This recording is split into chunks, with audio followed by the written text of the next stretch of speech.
I'm Navashri. I'm Vida. And Molly. And welcome back to Off the Record.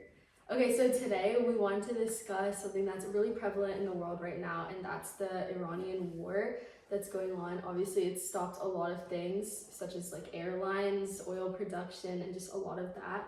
And we just kind of want to make it easier for people to understand of like what the potential effect of all of this could be, and why is Iran so important, like what this could lead to in the future. So we want to start like the very beginning of like how this kind of started. We have to go all the way back to 1953, like Cold War era for the US. Basically at the time the United Kingdom had like almost complete control of the oil in Iran, and they were making a lot of money from it. So much money that when Iran wanted to take control of their oil industry and be able to get like benefits from that, the UK actually went to the US and said that this was going, like that nationalizing their oil industry was like a threat of communism.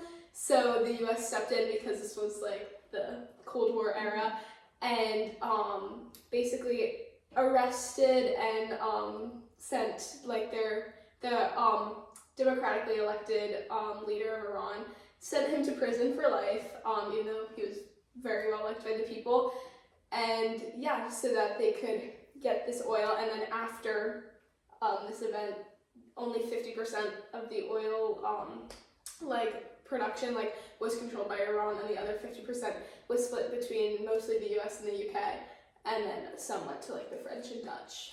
But and I think like it's very important to like recognize how like vital Iran is to the rest of the world. They produce most of the oil for the entire world.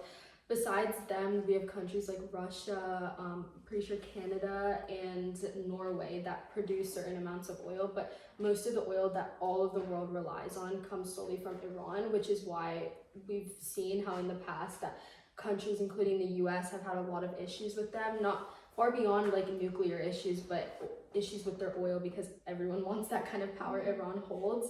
And I think like the spark of what really started this war that's going on right now is the assassination of the Shah that was in place, Khomeini. And I'm pretty sure he was in office for at least like 40-50 years. He was there for a very long time. The public in Iran, some people are very outraged with the killing of him, and some people are very happy. It's honestly a mix, very similar to what we saw in Venezuela like 2 months ago. But yeah, I think what we really want to discuss is like the whole outcome and like what's really going to happen after this. A lot of economists, they think that this is going to be a huge impact on not only Iran but the entire world, because obviously we've established that Iran produces an insane amount of oil, but besides Iran, a lot of the other countries in the Middle East like the UAE, Qatar, all of these countries, they produce an insane amount of other things. Like Qatar produces 40% of the world's helium, nitrogen, and a lot of other things like that. And the way all of these countries export things in and out of the Middle East is through the Strait of Hormuz. And that is completely shut down because the only way into that strait is through Iran. And there's a war there, obviously, right now. And also, as we know, like the airlines have been completely shut down. I'm pretty sure there's a person in our school who literally, like multiple people have been traveling like across the world to India, maybe like somewhere there, and on their way back they're supposed to stop somewhere in the Middle East, but their flight has gotten canceled because the airlines have been blocked. So it's like a huge issue overall, and like it's like affecting the world. Like obviously these airlines are going to stop making money.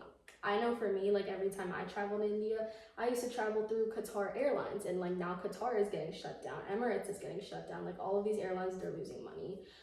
These countries, even if they're not involved in the war, if they're in the Middle East, they're losing money because they're like big exporters and they're not able to export things because of the strait closing. So, and not only does that affect them, but it affects the countries that actually buy from them too. Most of like the big exporter countries are obviously like Norway, Russia, and Canada, but the big importer countries are South Korea, Taiwan, Japan, India, China, and lots of Europe. They all buy so many like things from the Middle East, and they're obviously going to get hurt significantly from this. Another thing is because of the Strait of Hormuz like fully like closing, the president of the U.S. has sort of like he's like asked other countries to step in if need be. So he's asked like France, UK, and like even China, which is a bit of a surprise, to like intervene if they need to, if the Strait of Hormuz doesn't open up in time, because obviously like the U.S. is also being hurt by this as well. Like so much of their oil comes from Iran, so they need that strait to be open. So that he's like asking so many other countries to step in if like it closes, because he knows that part of this country's oil, like part of the country's oil that we get is from Iran. Yeah, and also like the U.S. has been almost like taking a full 180 from what they've been doing earlier. As we know, there's a war in Ukraine and Russia right now that's been going on for the past few years, and a lot of countries have stopped buying oil from Russia due to that war, especially countries that are part of NATO in support of Ukraine. However, now that the Iranian war is stopping a lot of the oil production, the US and other countries are starting to buy oil from Russia again because they need oil, and they're just kind of in that position. So it just shows how like this war is affecting so much more than just like energy. It's affecting like how politicians are acting now. It's affecting like people, like things that we thought were their core beliefs. Like never in a million years would I think the US would start buying oil from Russia again.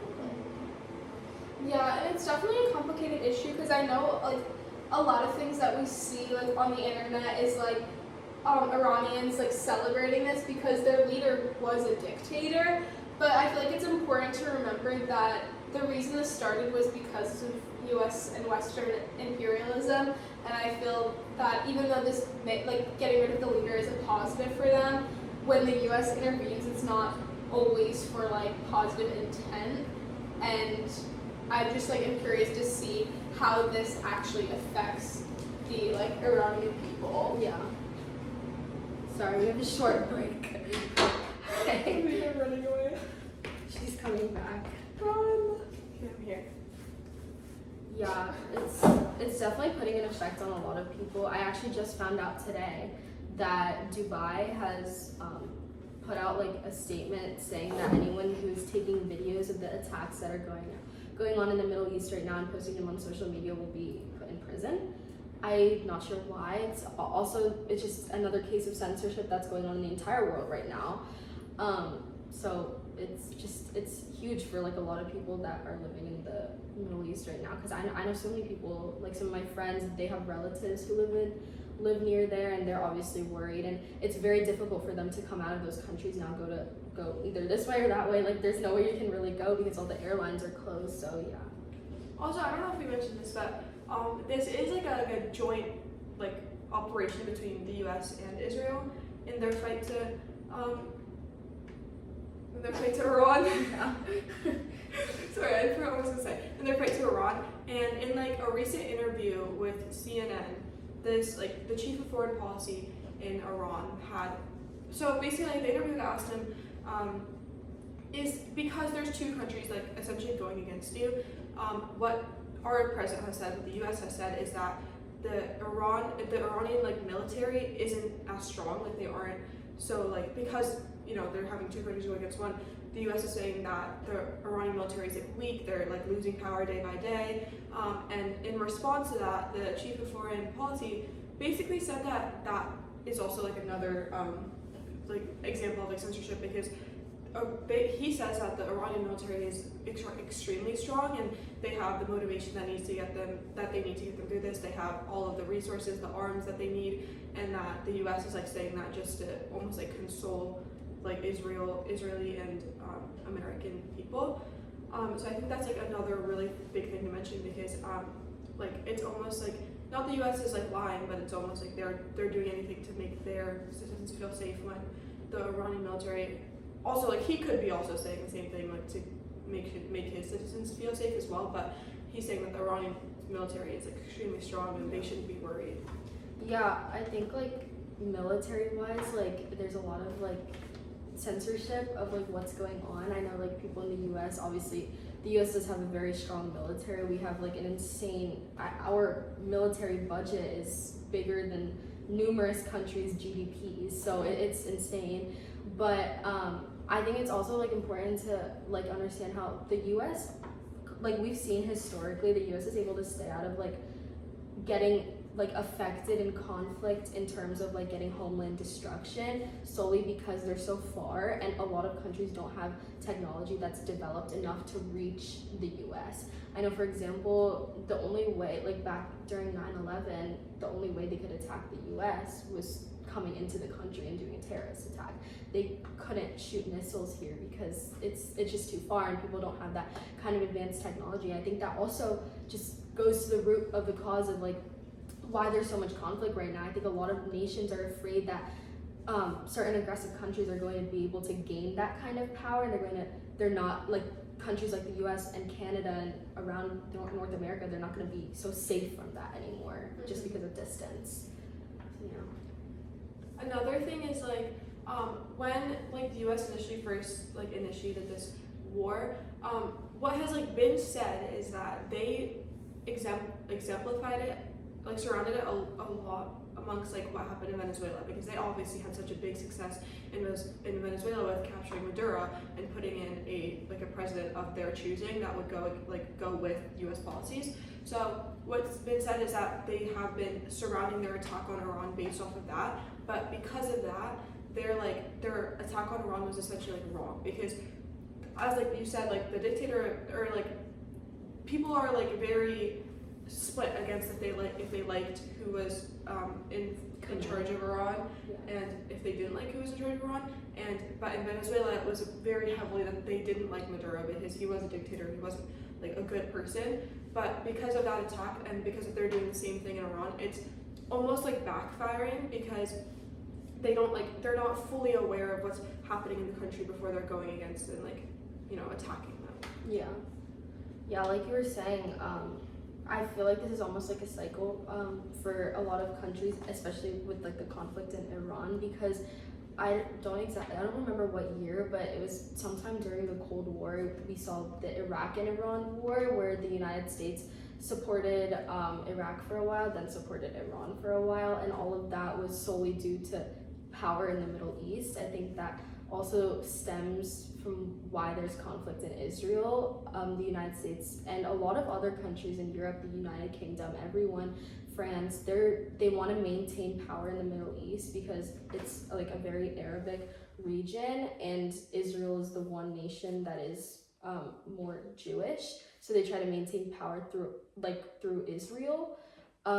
I think that's just the biggest thing, and obviously the surrounding nations don't like that, which also comes into conflict in Israel, why that's happening. And you mentioned, it was a good point to bring up, Israel and the United States are both kind of involved in this. We've seen attacks from Israel towards Iran, but obviously a lot of Israel military is funded by the United States and other nations. Yeah, I feel like the U.S., like our relationship with Israel is definitely something that's like playing a very important role here. And I feel like what you were saying before about censorship, like it's starting to like feel like that this is like something, it's like affecting our lives too. I don't know if you guys saw a couple weeks ago a